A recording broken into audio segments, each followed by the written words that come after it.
This is the team track area on the West Detroit branch. And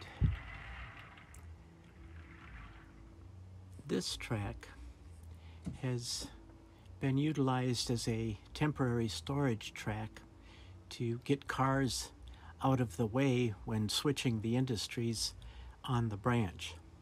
Usually during operations you may have to put 1 or 2 cars in, but never more than 3. So I think to increase some operational interest along this portion of the line, I am going to add an end loading ramp to this track.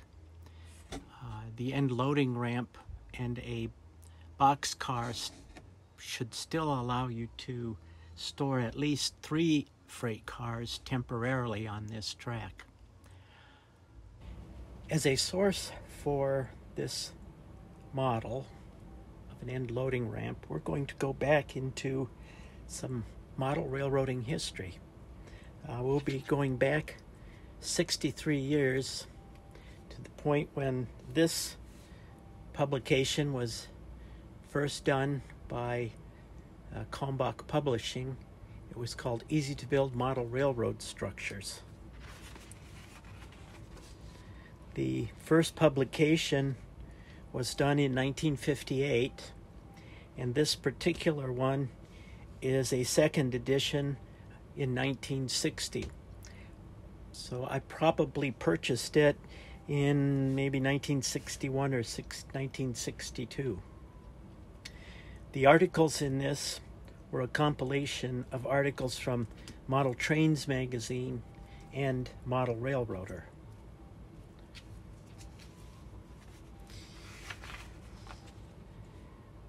As you can see, this book is well worn. This overview shows the smattering of structures that could be built, and although by current standards they are somewhat primitive, they still are a source of prototype information and techniques, and is just kind of fun to look back at and see how the hobby has changed over a half a century of time.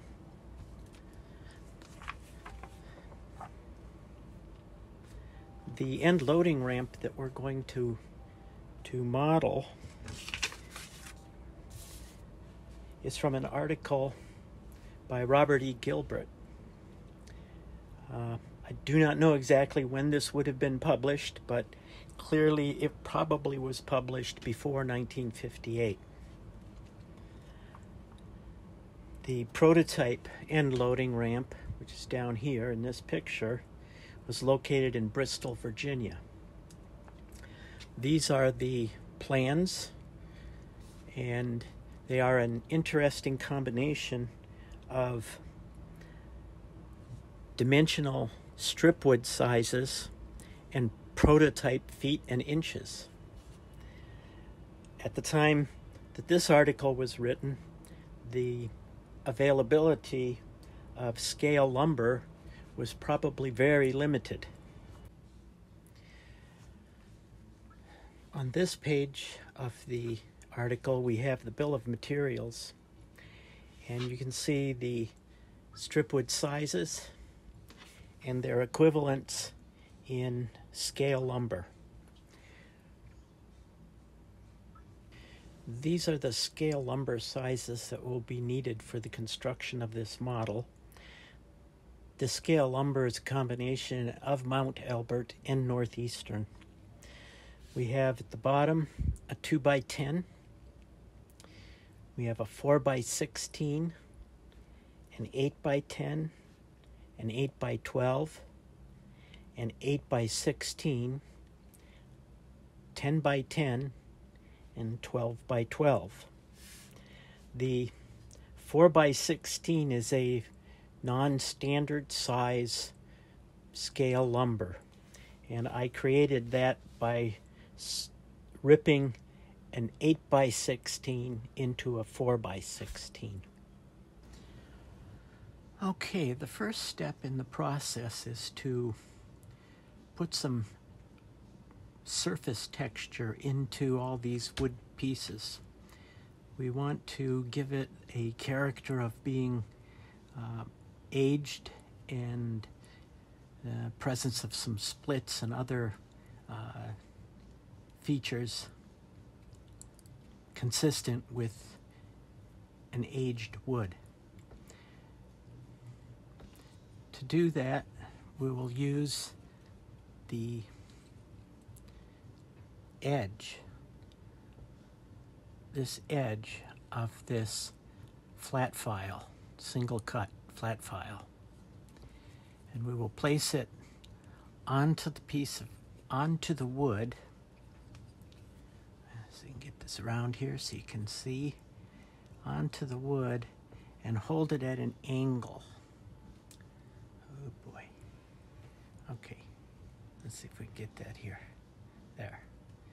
We're holding it at an angle so that these teeth on that edge will cut into the wood surface.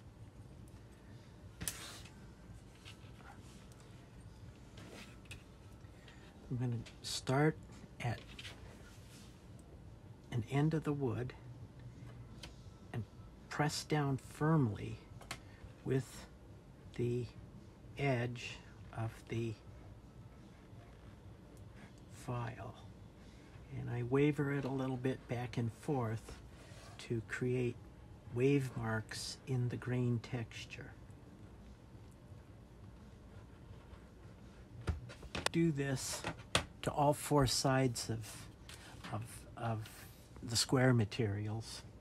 That way we don't have to spend some time later trying to figure out which side happened to have the wood grain impregnated into it.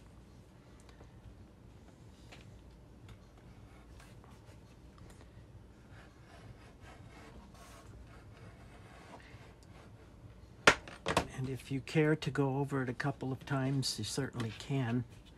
But usually one pass is enough to get you some grain texture going.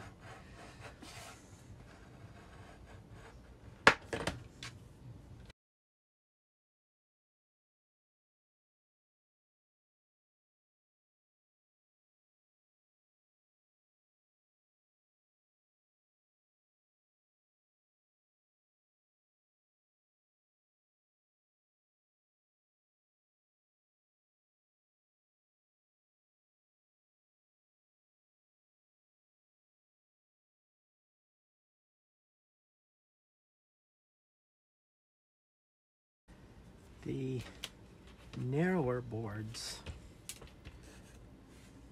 I think on the 8-inch thick timbers, we can do some texturing on the narrow side.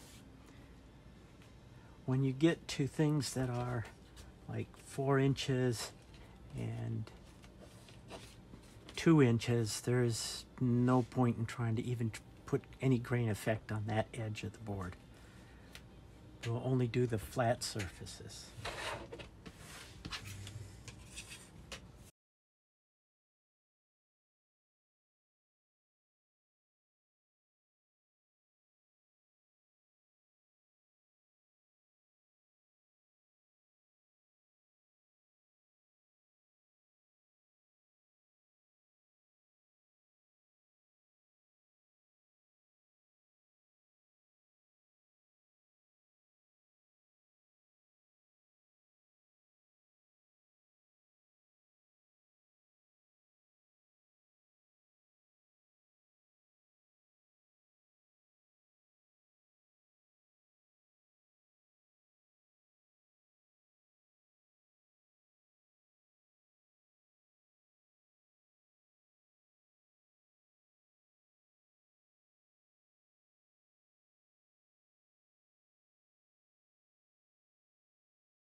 And now the thin ones again, we're only going to do the flat side.